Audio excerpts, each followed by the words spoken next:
Figure tutorials. My self Shreyansh और आज हम शुरू करने जा रहे हैं क्लास 10th का chapter rise of nationalism in Europe का पार्ट 14। पिछले लेक्चर में हमने क्या देखा था? पिछले लेक्चर में हमने देखा था कि किस तरीके से जो जर्मन किंगडम्स थे, जो डिफरेंट पार्ट्स में डिवाइडेड थे, स्मॉल प्रोविंसेस में डिवाइडेड थे, उन सभी टेरिटरीज को मिला के जर्मनी को यूनिफाई किया गया और एक जर्मन नेशन फॉर्म किया गया। सेम उसी तरीके से आज के लेक्चर में हमें पढ़ना है कि किस तरीके से जो इटालियन टेरिटरी थी, इटालियन प्रोविंसेस थी, जो स्मॉल स्मॉल पार्ट्स में डिवाइडेड थे, उन सबको मिला के किस तरीके से एक यूनिफाइड किंगडम बनाया गया जिसका नाम इटली रखा गया। ठीक है, देखो स्टार्टिंग कहां से होती है? अगर हम बात कर रहे हैं यूनिफिकेशन की, मतलब एक में मिलाने की, तो बात होगी कि वो कितने टुकड़ों में बटी हुई थी। स्टार्ट करते हैं। Italy was fragmented into small states. Small states में फ्रेगमेंटेड थी, टुकड़ों में बटी हुई थी। एंड यहाँ पे ऐड कर लो इनटू 7 स्मॉल स्टेट्स। ठीक है, उस समय 7 पार्ट्स में डिवाइडेड थी इटली। कितने पार्ट्स में? 7 पार्ट्स में। तो Italy was fragmented into small states और हर स्टेट पे मोनार्च का रूल चलता था, राजा महाराजा जो थे उनका शासन चलता था। तो मोनार्ची सिस्टम हर स्टेट में अप्लाइड थी। लेकिन वहां पे ड्यूरिंग 19th सेंचुरी का मतलब कि 1800 प्लस 1800 के आगे के टाइम। तो ड्यूरिंग 19th सेंचुरी क्या था? During 19th century Sardinia Piedmont. अब सर्देनिया पाइडमोंट क्या है? तो सर्देनिया पाइडमोंट उसी 7 टेरिटरीज में से एक टेरिटरी थी जो इटली से रिलेटेड थी, इटालियन किंगडम से रिलेटेड थी। ठीक है, सर्देनिया पाइडमोंट एकमात्र ऐसी टेरिटरी थी जहां पे इटालियन रूलर रूल करते थे। इसका मतलब क्या है? तो देखो इटली का शेप कैसा था, सिंपल मैं बना रहा हूं, कुछ इस तरीके से इटली था। ठीक है, यहाँ पे सर्दिनिया पाइडमोंट था। अब ये जो था आपका, ये नॉर्दर्न पार्ट में आता है, ये सेंट्रल पार्ट में आता है और ये साउदर्न पार्ट में। ये आपका है सर्दिनिया पाइडमोंट। अब बात क्या हो रही है? During 19th century Sardinia Piedmont was only the princely states. मतलब ये वाला जो पार्ट है सर्दिनिया पाइडमोंट, सिर्फ यहाँ पे इटालियन रूलर रूल करते थे। बाकी एरिया में कौन रूल करता था? बाकी एरिया में इटली के अपने रूलर नहीं थे, ये दूसरे टेरिटरीज के कब्जे में था। कोई ऑस्ट्रिया के कब्जे में था, कोई स्पेन के कब्जे में था, कोई पोप के कब्जे में था। ठीक है, तो ये वाला जो पार्ट था इस पे इटालियन रूलर रूल नहीं करते थे, सिर्फ और सिर्फ सर्दिनिया पाइडमोंट में इटालियन रूलर रूल करते थे। तो इस पे रूल कौन करता था? देखो नॉर्दर्न स्टेट जो था, मींस ये वाला पार्ट, ठीक है, नॉर्दर्न स्टेट में ऑस्ट्रियन मोनार्ची चलती थी। ऑस्ट्रियन मोनार्ची मतलब ऑस्ट्रिया का कोई राजा यहाँ पे रूल करता था, ये ऑस्ट्रिया के अंडर में था। ठीक है, नॉर्दर्न स्टेट किसके कंट्रोल में था? Austrian monarchy. Central part pope के कब्जे में था, ये पेपल स्टेट था, पेपल स्टेट पोप के अंडर में था। ठीक है, जो सेंट्रल पार्ट था पेपल स्टेट, ये किसके अंडर में था? तो ये पोप के अंडर में था। और जो साउदर्न पार्ट था, लोअर पार्ट था, ठीक है, साउदर्न पार्ट को किंगडम ऑफ टू सिसिली भी बोला जाता है। ये जो शेप आप देख रहे हो इसकी वजह से इसको सिसिली भी बोला जाता है, किंगडम ऑफ टू सिसिलीज। ठीक है, तो जो सिसिलीज था, किंगडम ऑफ टू सिसिलीज मतलब साउदर्न इटली जो था, ये किसके कंट्रोल में था? तो it was under the control of Spain monarchy. Spain के राजा इस पे रूल करते थे। ठीक है, तो क्या देखा कि सर्दिनिया पाइडमोंट एकमात्र ऐसा एरिया था, एकमात्र ऐसी टेरिटरी थी जहां पे इटालियन रूलर रूल करते थे। Means it was the only princely state during 19th century and the northern part या northern Italy was under the control of Austrian monarchy. Central part was under the rule of Pope and the southern part या kingdom of two Sicilies were under the control of the kingdom of Spain या फिर monarch of Spain. मतलब northern part किसके control में? Austrian monarchy, central part pope and southern part Spain के monarch के under में था। ठीक है, अब देखो यूनिफाई करने की बात कौन करेगा? जिसको उससे फायदा हो। फायदा किसको हो सकता था? अगर यूनिफाई किया जाए तो इन लोगों को कुछ खास फायदा नहीं नजर आ रहा था, क्योंकि ये दूसरे कंट्री के थे, दूसरे टेरिटरी के थे। फायदा सबसे ज्यादा किसको था? सर्दिनिया पाइडमोंट के जो राजा थे उनको। अब फायदा क्या था? तो फायदा, पहला फायदा इकोनॉमिक बेनिफिट, इकोनॉमिक बेनिफिट था। इकोनॉमिक बेनिफिट कैसे था? अगर ये पूरी टेरिटरी एक में मिल जाएगी तो यहाँ पे जो भी ट्रेड वगैरह होगा, बिजनेस होगा, वो अपने आप में मिलके करेंगे लोग, जिससे ट्रेड बहुत ज्यादा फ्लरिश होगा। अभी क्या है, यहाँ से ऑस्ट्रिया के साथ ट्रेड होता होगा तो इसको आप कह सकते हो कि इसको बहुत ज्यादा एक्सप्लॉइट किया जाता होगा। ऑस्ट्रिया लोग के जो रूलर थे वो एक्सप्लॉइट करते होंगे इसको, स्पेन के लोग एक्सप्लॉइट करते होंगे। लेकिन अगर ये यूनिफाइड हो जाए, एक में मिल जाए, तो फिर यहाँ पे ट्रेड बहुत ज्यादा फ्लरिश होगा और इसका मेन फायदा किसको होगा? जो वहां पे रूलर होगा। और यहाँ पे अभी इटालियन रूलर कौन था? तो सिर्फ सर्दिनिया पाइडमोंट में जो राजा थे वही इटालियन रूलर थे, तो सबसे ज्यादा इन्हीं को फायदा होने वाला था। तो इन्होंने ही इटली को यूनिफाई करने के लिए जो भी आगे का फर्दर प्रोसेस है वो किया था, अभी हम डिटेल में देखेंगे। ठीक है, अब देखो यहां तक तो हो गया कि इटली कैसे डिवाइडेड था, कितने पार्ट्स में डिवाइडेड था। अब बात करते हैं कि कौन इंपॉर्टेंट पर्सनालिटीज थी। जैसे वहां पे हमने क्या पढ़ा, जर्मनी के केस में वहां के राजा थे, वहां के सीएम थे, इन लोगों ने मिलकर काम किया था। यहाँ पे क्या बात करेंगे, यहाँ पे भी सेम उसी तरीके से आएगा नाम। देखो सबसे पहला नाम जो है गिसिपी मजीनी का आता है। गिसिपी मजीनी कौन थे? इसको ऑलरेडी हम एक बार और पढ़ चुके हैं। कहां पे पढ़े हैं? तो इसको हम पढ़े थे द रिवॉल्यूशनरीज टॉपिक में। इसी चैप्टर का एक टॉपिक था द रिवॉल्यूशनरी, वहां पे हम पढ़े थे अबाउट गिसिपी मजीनी। गिसिपी मजीनी कौन थे? ये एक रिवॉल्यूशनरी थे जिनको कार्बोनरी, कार्बोनरी क्या था? ये एक चारकोल मेकर का सीक्रेट सोसाइटी था, या सिंपली कह सकते हो कि ग्रुप था। कार्बोनरी जो ग्रुप था, सीक्रेट सोसाइटी थी, ये इटली को यूनिफाई करने की कोशिश करती थी, जिसके वजह से वहां पे ये जो गिसिपी मजीनी थे ये भी कार्बोनरी को ज्वाइन किए थे, और ज्वाइन करने की वजह से इन्हें एग्जाइल कर दिया गया था, और ये वापस आए थे। बाद में और भी सीक्रेट सोसाइटीज फॉर्म किए थे। फ्रांस में गए थे, फ्रांस के मर्साइलिस में एग्जाइल के बाद फ्रांस के मर्साइलिस में जाके इन्होंने एक और सीक्रेट सोसाइटी फॉर्म की थी, क्या? Young Italy. अब ये याद रखना, एग्जाइल किया गया कार्बोनरी ज्वाइन करने की वजह से। एग्जाइल करने के बाद ये फ्रांस के मर्साइलिस में गए और वहां पे इन्होंने एक दूसरी सीक्रेट सोसाइटी बनाई जिसका नाम था यंग इटली। यंग यूरोप भी इन्होंने बनाई थी, लेकिन यहां हम बात करेंगे यंग इटली, क्योंकि यहां भी यंग इटली के यूनिफिकेशन की बात चल रही है। ठीक है, गिसिपी मजीनी एक रिवॉल्यूशनरी थे जो एक्टिवली पार्टिसिपेट किए थे। एक्टिवली का मतलब कि छिप छिपा के नहीं, एक्टिवली पूरा अपने जी जान से उसमें पार्टिसिपेट किए थे। अब क्या था कि गिसिपी मजीनी जो एक रिवॉल्यूशनरी थे, ये एक्टिवली पार्टिसिपेट किए और फॉर्म किए एक सीक्रेट सोसाइटी यंग इटली। ये एक इंपॉर्टेंट पॉइंट है, याद रखना।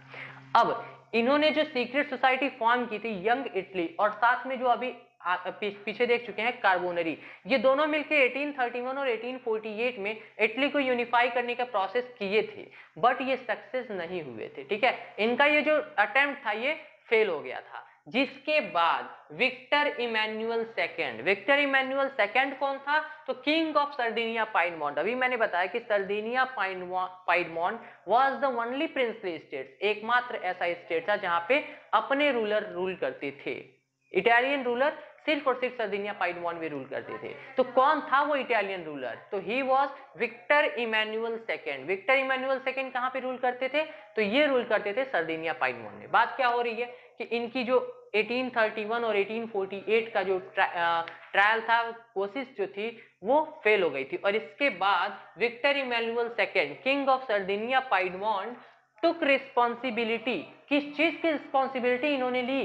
तो he took the responsibility of unification of Italy, Italy को यूनिफाई करने के लिए। और क्यों ली? तो ये ऑलरेडी बता चुका हूं, ट्रेड फ्लरिश होगा, और दूसरा पॉइंट क्या था कि इनको पॉलिटिकल पावर ज्यादा मिल जाएगी। ये पूरी टेरिटरी अगर इनके कंट्रोल में आ गई तो इनकी पावर ज्यादा हो जाएगी और ये और स्ट्रांग हो जाएंगे। इस वजह से ये जो थे विक्टर इमैनुअल सेकेंड, जो कि सर्दिनिया पाइडमोंट के रूलर थे, इन्होंने इटली को यूनिफाई करने की रिस्पॉन्सिबिलिटी अपने कंधे पे उठाई। अब आगे क्या था? तो राजा खुद तो करेगा नहीं, ये अपने लोअर सबऑर्डिनेट को कमान सौंपी। इनके लोअर सबऑर्डिनेट कौन थे? जैसे वहां पे आपने पढ़ा कि जर्मनी के रूलर अपने सीएम ओटोमान बिस्मार्क को सारी कमान दे दिए थे, ओटोमान बिस्मार्क ने मेन रोल प्ले किया था। वैसे ही यहाँ पे जो विक्टर इमैनुअल सेकंड थे, इनके जो सीएम थे, प्राइम मिनिस्टर कह सकते हो, चीफ मिनिस्टर कह सकते हो, ऑलरेडी एक्सप्लेन कर चुका हूं कि चीफ मिनिस्टर या प्राइम मिनिस्टर का मतलब वहां पे था कि जो मेन होते थे, मींस प्रोमिनेंट जो मिनिस्टर होते थे, मेन मिनिस्टर जो होते थे, मुख्यमंत्री या प्रधान कह सकते हो। ठीक है, तो इनके मुख्यमंत्री या प्रधानमंत्री कौन थे? तो ही वॉज केवर। ठीक है, काउंट केवर नाम होता है इनका, कैमेलियो वगैरह करके है, लंबा नाम है, सिर्फ केवर याद रखो, सिर्फ केवर लिखोगे तो भी क्लियर है। ठीक है, क्या था? Victor Emmanuel second king of Sardinia Piedmont took the responsibility and he was actively helped by his CM Cavour. जो केवर थे, जो सर्दिनिया पाइडमोंट के सीएम थे, उन्होंने इनका विक्टर इमैनुअल सेकेंड का बहुत ही ज्यादा मदद किया क्या सिंपली कह सकते हो कि यही मेन रोल प्ले किए थे, ये इनके लीडर बस थे, इनके ऊपर थे, इनके राजा थे। ठीक है, अब हुआ क्या, जो कैवर थे इनके एक बहुत बड़ी खासियत थी, क्या थी, इनका जो डिप्लोमेटिक रिलेशन था ये बहुत अच्छा था। डिप्लोमेटिक रिलेशन का क्या मतलब है कि दूसरे देशों के साथ जो इनका रिलेशन हुआ करता था ये बहुत अच्छा था। खास करके यहाँ पे बात होगी फ्रांस के साथ इनका जो रिलेशन था। फ्रांस के साथ रिलेशन का मतलब फ्रांस में अभी इस टाइम पीरियड में जब यहाँ पे 1860 के आसपास 1850 से 1860 की बात होगी, तो इस टाइम पीरियड में फ्रांस में नेपोलियन थर्ड का रूल चल रहा था। नेपोलियन आपने बात की थी, वहां पे नेपोलियन था और यहाँ पे नेपोलियन थर्ड की बात चल रही है। तो फ्रांस में नेपोलियन थर्ड रूल करता था और इनका बहुत अच्छा रूल था, अदर डिप्लोमेटिक रिलेशन बहुत अच्छा था। तो ये फ्रांस का जो रूलर था नेपोलियन, उसके साथ बात करके ऑस्ट्रिया पे अटैक करने की बात की। क्यों ऑस्ट्रिया पे अटैक करने की बात की? क्योंकि ये वाला जो पार्ट था ना, इसको फ्री करवाना था। क्यों? क्योंकि यहाँ पे ऑस्ट्रियन मोनार्ची का रूल चलता था। तो सबसे पहला सबसे टॉप वाला पार्ट जो था, नॉर्दर्न पार्ट जो था, उसको फ्री करवाने की कोशिश की गई। कैसे? तो कैवर जो थे इन्होंने नेपोलियन थर्ड से बात की और उन्हें ऑस्ट्रिया के मतलब ऑस्ट्रिया के लिए एक्शन लेने में अपनी मदद करने के लिए कहा। अब नेपोलियन क्यों मदद करेगा? क्योंकि ऑस्ट्रिया जो था वो नेपोलियन का भी तो दुश्मन था। बैटल ऑफ वाटरलू में ऑस्ट्रिया को कौन हराया था? तो प्रूशिया, रसिया, ब्रिटेन और ऑस्ट्रिया। प्रूशिया, रसिया, ऑस्ट्रिया और ब्रिटेन। तो ऑस्ट्रिया नेपोलियन का दुश्मन था ऑलरेडी, तो नेपोलियन ने भी इनकी मदद की और अपना सपोर्ट दिया था। तो क्या मिला कि कैवर 1859 में, कब? 1859 में डिफीटेड ऑस्ट्रियंस, जो फ्रांस का नेपोलियन था उसकी मदद से इन्होंने 1859 में ऑस्ट्रियंस को हरा दिया और ये वाला जो टोटल नॉर्दर्न पार्ट था इसको अपने कब्जे में ले लिया। अब नॉर्दर्न पार्ट तो कब्जे में आ गया, तो अब ये और स्ट्रांग हो गए और नॉर्दर्न पार्ट और सर्दिनिया पाइडमोन मिल गया और थोड़ा सा स्ट्रांग हो गया। अब इसके बाद क्या हुआ? तो इसके बाद 1859 के बाद एक वहां पे और इंपॉर्टेंट पर्सनालिटी आई। वो कौन थे? तो वो नाम आता है गिसिपी गरीबल्दी। कौन? गिसिपी गरीबल्दी। इसके आगे गिसिपी लगा लेना, जी गरीबल्दी। जो गिसिपी मजीनी था वैसे ही गिसिपी गरीबल्दी थे। तो गरीबल्दी कौन थे? गरीबल्दी वहां के एक आर्मी मैन थे। ठीक है, आर्मी में थे वो। ये बहुत इंपॉर्टेंट रोल प्ले किए थे। कैसे इंपॉर्टेंट रोल प्ले किए थे? तो ऑस्ट्रिया को तो कैवर ने हरा दिया, ठीक है, वहां का जो सीएम था वो अपनी आर्मी के साथ हरा दिया, लेकिन इनको फर्दर सपोर्ट जो था वो मिला गरीबल्दी से। गरीबल्दी से सपोर्ट कैसे मिला? देखो 1860 में टुक साउदर्न इटली, ये कैवर जो थे इन्हीं के अंडर में साउदर्न इटली जो था, मींस ये वाला पार्ट ये भी इसमें मिल गया। कैसे मिला? तो इटालियन फोर्सेस, जो इटली की फोर्स थी, मतलब कैवर की जो फोर्सेस थी, Italian forces helped by Giuseppe Garibaldi, यहाँ पे लिखा हुआ है गिसिपी, ठीक है, Giuseppe Garibaldi and his volunteers. तो जो गरीबल्दी थे वो और इनके साथ जो वॉलंटियर्स थे, इनके जो हेल्पर थे, साथ में काम करने वाले थे, इन लोगों ने इटालियन फोर्सेस की मदद की और इटालियन फोर्सेस फाइनली 1860 में जाके क्या हुआ था? तो इटालियन फोर्सेस ने 1860 में साउदर्न इटली को भी खुद में मिला लिया और स्पेनिश रूलर को वहां से भगा दिया। दो पार्ट फ्री हो गया, कौन सा? नॉर्दर्न पार्ट जो ऑस्ट्रियन मोनार्च के अंडर में था और साउदर्न जो स्पेन के अंडर में था। बचा सेंट्रल पार्ट। तो सेंट्रल पार्ट के लिए बहुत मशक्कत नहीं करनी पड़ी थी। क्यों नहीं करनी पड़ी? क्योंकि सेंट्रल पार्ट जो कि पोप के रूल में था, वहां पे रोम था।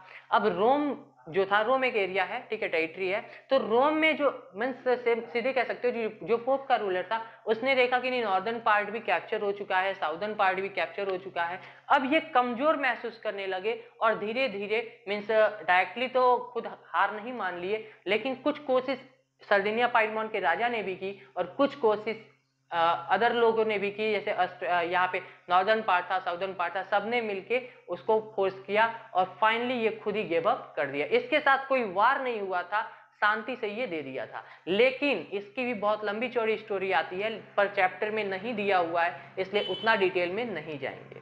अब देखो 1860 में जब साउदर्न पार्ट आपका फ्री हुआ तो उसके बाद यूनिफिकेशन कंप्लीट माना जाने लगा। क्यों माना जाने लगा? सेंट्रल पार्ट को अभी छोड़ दिया गया और नॉर्दर्न और साउदर्न प्लस सर्दिनिया पाइडमोन, ये तीन जो पार्ट्स था इसको मिला के एक यूनिफाइड इटली घोषित कर दिया गया। Unification of Italy complete declare कर दिया गया, जिसके बाद 1861 में विक्टर इमैनुअल सेकेंड जो कि सर्दिनिया पाइडमोन के राजा थे, उन्हीं को दोबारा से यूनिफाइड किंगडम ऑफ इटली का राजा बना दिया गया। क्या हुआ 1861 में, जो आपका सर्दिनिया पाइडमोन के राजा थे उन्हीं को यूनिफाइड किंगडम ऑफ इटली का राजा बना दिया गया।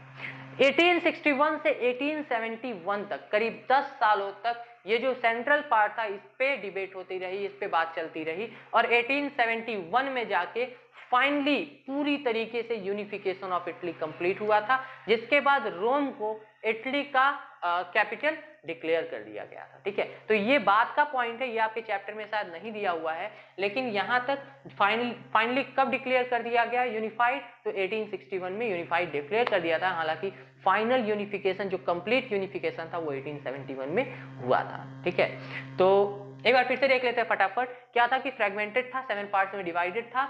अब यहाँ पे क्या था कि सिर्फ सर्दिनिया पाइडमोन मिड 19th सेंचुरी के आसपास सिर्फ सर्दिनिया पाइडमोन में इटालियन रूलर रूल करते थे, बाकी पार्ट्स में अदर टेरिटरी के रूलर रूल करते थे। नॉर्थ में कौन रूल करता था, तो नॉर्थ में रूल करते थे ऑस्ट्रियन मोनार्च, साउथ में रूल करते थे स्पेनिश मोनार्च, और सेंट्रल पार्ट जो था इटली का वहां पे पोप का रूल चलता था।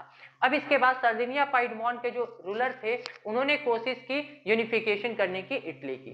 अब कैसे कोशिश की, तो वहां के जो रूलर थे विक्टर इमैनुअल सेकेंड, उन्होंने अपने सीएम को कमांड दी कैवर ने अपने डिप्लोमेटिक रिलेशन का यूज किया और 1859 में ऑस्ट्रियंस को हरा दिया, और ऑस्ट्रियन मोनार्ची जो था उसको वहां से means northern part of Italy से खत्म कर दिया। उसके बाद अराइज हुए गिसिपी गरीबल्दी अपनी आर्मी के साथ और अपने जो वॉलंटियर्स थे उनके साथ मिलके क्या किए, तो उनके साथ मिलके कैवर की जो इटालियन फोर्स थी उसकी मदद किए, और 1860 में जाके फाइनली जो साउदर्न पार्ट ऑफ इटली था जो स्पेनिश रूल के अंडर में था उसको ड्राइव आउट कर लिया, उसको बाहर निकाल लिया, मींस स्पेनिश के कंट्रोल से आजाद कर दिया।